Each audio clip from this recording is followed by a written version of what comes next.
I haven't talked about Obamacare yet, I don't think, this year. There's still a lot, because Obamacare is kicked off, right? This is it. It's starting 2014. This is when the insurance companies can no longer discriminate against pre-existing conditions, which means if you are young and healthy, there is no reason for you to have insurance. None whatsoever. There might have been a reason before, because you never know. You could get sick, something could happen to you. Even though the odds were slim, if something did happen to you, it could bankrupt you or it could bankrupt your parents. So the responsible thing to do was to buy a major catastrophic, insurance plan just in case. It wasn't that expensive. You bought it just in case. You probably didn't need it, but you knew if you got sick, you couldn't afford it then because nobody would sell it to you.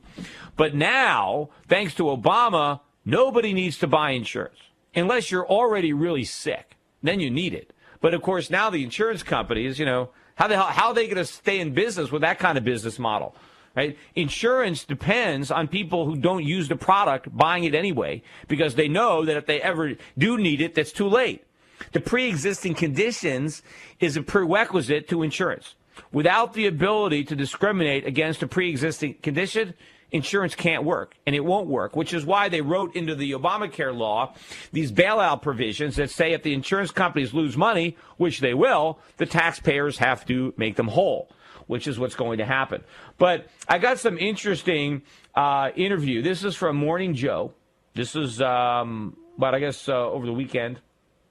Was it medical correspondent Nancy Snyderman coming on Morning Joe, explaining why she got her kids to buy Obamacare, to sign up. Now, she's the medical correspondent, right? And the reason, it's got nothing to do with need, right? She didn't say, I got my kids to sign up because it's a good deal for them, because, the price is good, they get good care. None of that, right, had anything to do with the reasons that she told her children that they need to buy Obamacare. What do you think? I'm not gonna spoil it, so I'll just play it for you. But think about it.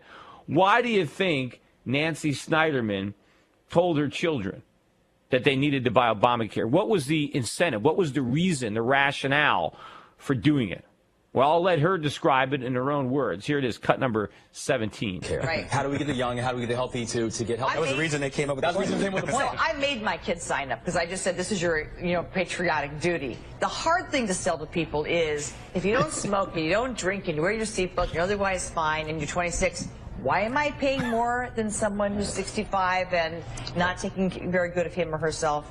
And it is, of course, for the economic brains, the amortization of the economic model. So you just all right. So she made her kids sign up for Obamacare because it's their patriotic duty. Kind of like enlisting in the army, right? Most people when there's a war, it's not like, oh, I want to get in on this action. I just want to get into a war and maybe get killed because, it's going to be a lot of fun, right? Most people, I know there's probably some people, right, the minority of people that, they want to get in on it, right? They want to be in a war. But most people, right, who enlist in the army when there's a war, they don't want to be there, right? They are making a sacrifice for their country. They're trying to do what they believe is right, and they're risking their life in the process. So basically what she's saying is think of Obamacare the same way. It's like going off to Vietnam. Right? Or maybe World War II would be a better example, right? You're not doing it for yourself.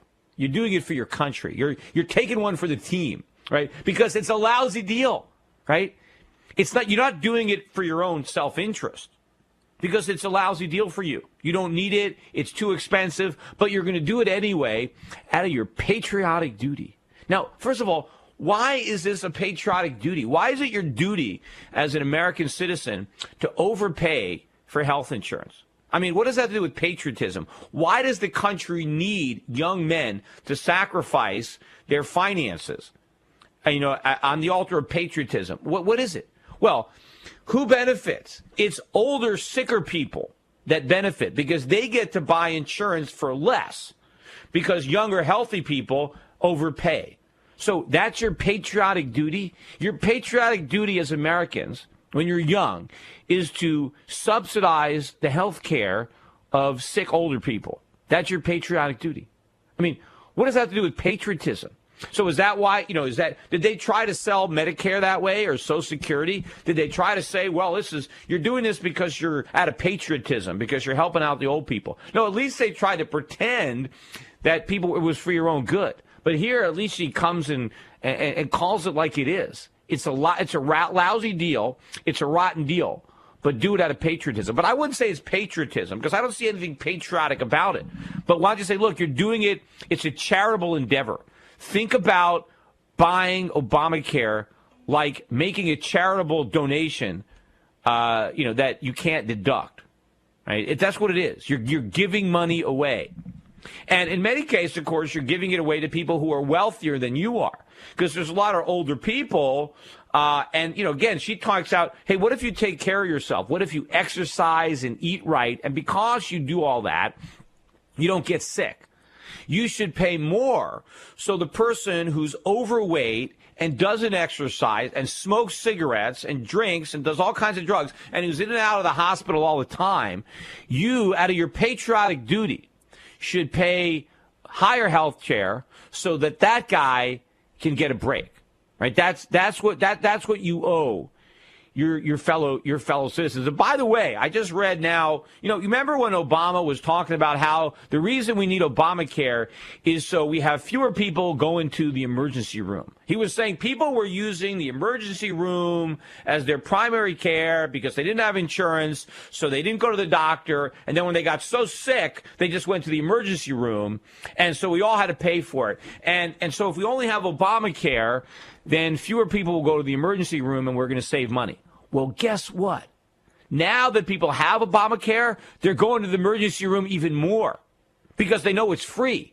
You see, maybe before, if they weren't feeling well, they took some aspirin or they did something. They tried to take care of it because they didn't want to pay, But now that they got free insurance, the minute anything goes wrong, let's go to the emergency room.